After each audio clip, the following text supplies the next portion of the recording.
প্রিয় দর্শক, আজকের গোপুর হেসেলে আমরা বানাবো সজনে ফুল দিয়ে মাটন কিমা। এই রেসিপিটা করার জন্য যা যা লাগবে সেগুলো আমি আগে একবার দেখিয়ে দিচ্ছি। আমি মাটনের কিমা 300 গ্রাম নিয়েছি, আর এটাকে আমি ভালো করে ধুয়ে নিয়েছি। ডুমো ডুমো করে কেটে নিয়েছি বেশ কয়েকটা আলু, আর সজনে ফুল আমি একটা ছোট বাটির মতো নিয়েছি। এটা আমি ভালো করে পরিষ্কার করে ধুয়ে নিয়েছি।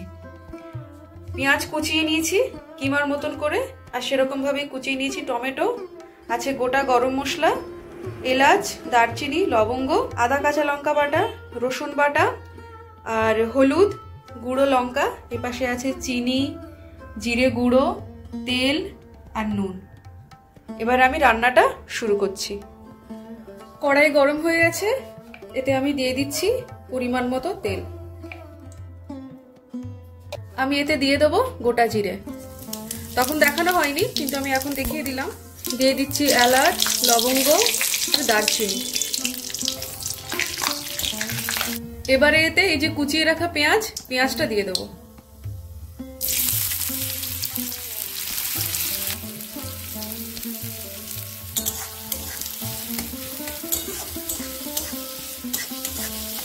পেঁয়াজটা যতক্ষণ না গোল্ডেন ব্রাউন হয় ততক্ষণ আমি ভেজে নেব।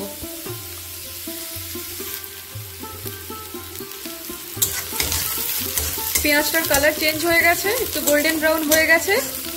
এবার এতে আমি দিয়ে দেবো আদা কাঁচা লঙ্কা বাটা আর রসুন বাটা।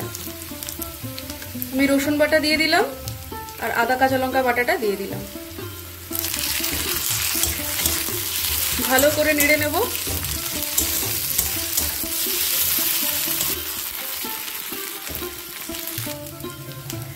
মশলাটা ভাজা হয়ে গেছে, এবার আমি এতে দিয়ে দিচ্ছি নুন, দিয়ে দিচ্ছি পরিমাণ মতো হলুদ, পরিমাণ মতো গুঁড়ো লঙ্কা দিয়ে দিচ্ছি,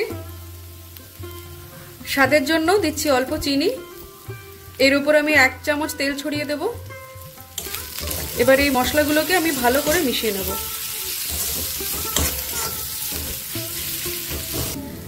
অল্প জল দিয়ে দিচ্ছি।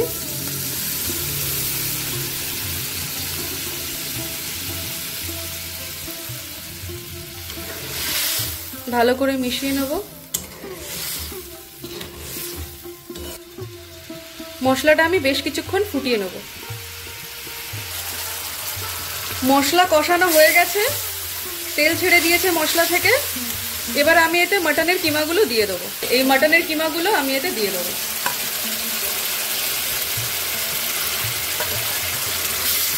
ভালো করে নেড়ে নেব। মাটনটা এখন বেশ কিছুক্ষণ এই মশলায় কষাতে হবে।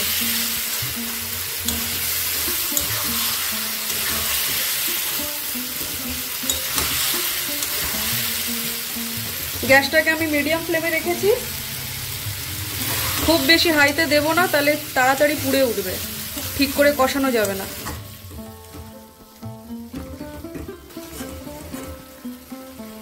কিছুক্ষণের জন্য আমি ঢাকা দিয়ে দিচ্ছি। আমি একবার দেখে নেব। এই যে জল বেরিয়ে গেছে, এটাকে আরো আমি বেশ কিছুক্ষণ কষাবো। একটু নাড়িয়ে নিয়ে আবার আমি ঢেকে রেখে দেবো বেশ কিছুক্ষণের জন্য। আমি আরো 3-4 মিনিটের জন্য ঢেকে দিলাম। এবার আমি একবার দেখে নেব।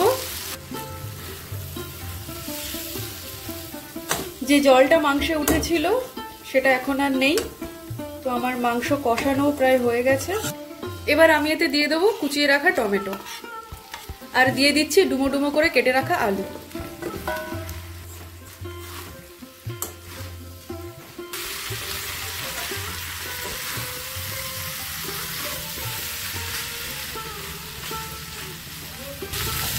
এতে আমি দিয়ে দিচ্ছি 1 কাপ মতো জল।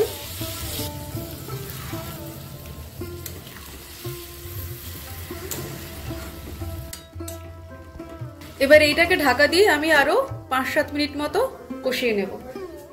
মিনিট 7-8 হয়ে গেছে, আমি এবার একবার দেখে নিচ্ছি খুলে। এটা সুন্দর কষা কষা হয়েছে আলু আর টমেটোর সাথে। এটাকে আমি আরো মিনিট 2 ঢাকা রেখে তারপর প্রেসার কুকারে দিয়ে দেবো। ঢাকা দিয়ে দিলাম। এবার আমি একবার খুলে দেখে নিচ্ছি। এটা সুন্দর কষানো হয়ে গেছে। তেল ছেড়ে দিয়েছে। এবার আমি এটাকে প্রেসার কুকারে দিয়ে দেবো।